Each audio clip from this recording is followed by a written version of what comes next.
Northwestern, majoring in biomedical engineering with a minor in global health studies.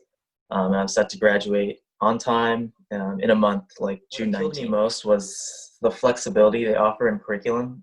So you apply to Northwestern and you really apply as a general student. You pick a school, but at any point you can switch schools, which is, I think, pretty unique. So you can come in and as like a psych major, like in the liberal arts school, and then just switch the engineering school. In the short term, in the fall, I'll be starting on my master's in bioengineering at the University of Illinois, Urbana-Champaign.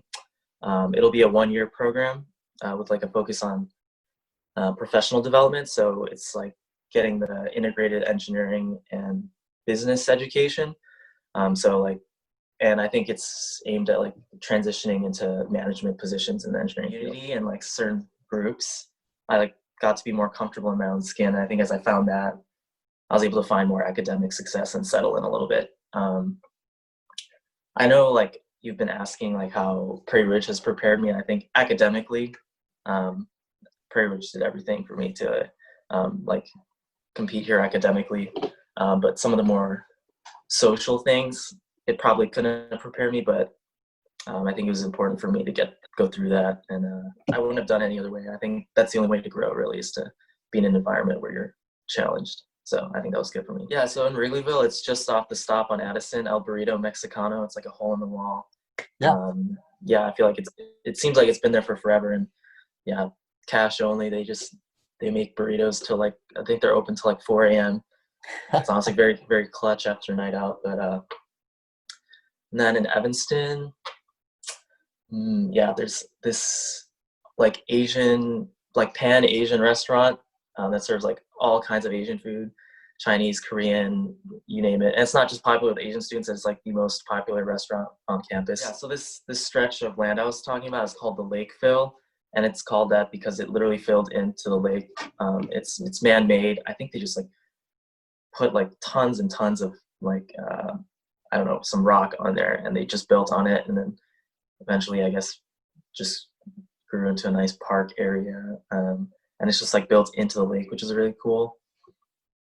So yeah, you'll have like the lake on one side of you, and then there's kind of like a little inlet where the water goes in, so you can just be surrounded by water, and you're kind of like in the middle of the lake. It's pretty cool, and you can see Chicago from one end.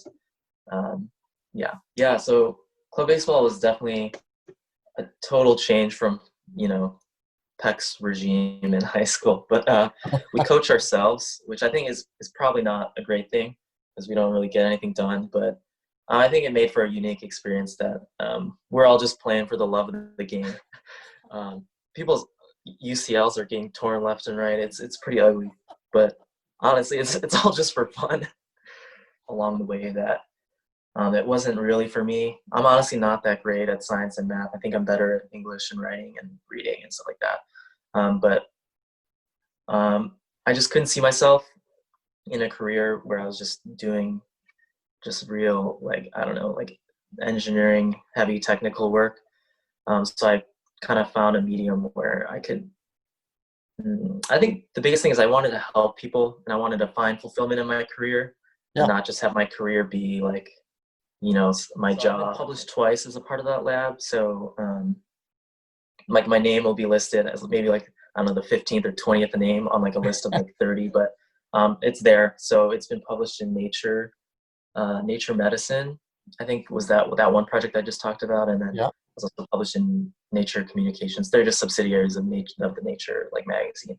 And I think the important thing to recognize there is that you're not the only one going through it. So, and I think for me, just finding solidarity with some of my friends who are going through similar things, like just because there are those super high achievers that still succeed in college, there's still going to be those ones that are struggling like me. And I just had to, keep reminding myself that I wasn't the only one. Miss Orsi was definitely one. I took AP Stats with her my sophomore year. And then I didn't test into BC Calculus, actually. But then I found out from my pre-calc teacher that this was all behind BC. So she was always there and always expected a lot of me. And I think that was good. And then Miss Calwitz was another one. Yeah, there's just all these stories. I think I tried to turn in an assignment once, but I remember pretty vividly, I was like handing in an assignment that didn't put much effort into, and she like took one look at it and was like do it again. And I don't know, it felt kind of personal. It might not have been, but I feel like, you know, she expected more of me.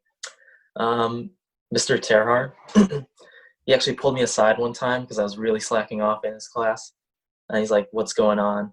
And I think at the time I was actually going through some stuff like at home, and he like took the time to like talk to me about it. It's like, well, what's going on? There must be something else going on. And he's like, yeah, there's no reason, you know, like, I don't know, basically just like, you know, stay strong. And then of course, you know, Coach Peck, I don't see him so much as a faculty member, I guess, but like, yeah, just probably the most influential person from Prairie Ridge. I just hear his words in my head, you know, all the time. Just the little things he says. And I think that was definitely important for me at the beginning of college, because I wasn't having any academic success, and I wanted to transfer. A lot of kids were just dropping out of the engineering school at the time. But I think, you know, I just kept thinking about like his messages of like mental toughness.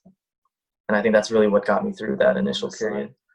And Peck just absolutely lost it. I think he was in summer ball. And this was before we knew him super well, because we hadn't been on varsity yet, and we're like, oh my God.